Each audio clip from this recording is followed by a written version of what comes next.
Salam aziz vatandaşlar. Ahli musulmanların Kurban bayramları kabul olsun. Şu bizim öz öyümüzde canlı öldürüp, koyun öldürüp Kurbanlık bella otuyoruz. Allah'ın dergahına ahli musulmandan kabul olsun. Hemişe öz yurdumuzda bellemek nasip etsin. Indiki yılam təze Türkmenistanımızda ahli vatandaşlarımız olup iş bellemek nasip etsin.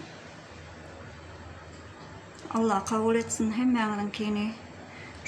Şu naharları pişirmek bilen men Türkiye'de vefat olan ahli vatandaşlarımızın ruhları şad bolsun. Onların ruhları hemişe şad bolsun. Yatan yerleri yaktı olsun deyip şoların ruhuna şu naharları pişirdim. Ruhlarınız şad bolsun, yatan yeriniz yaktı olsun aziz vatandaşlar. Size de indiki yıllarda duşmak, Kurban bayramlarına duşmak ahlimize nasip etsin.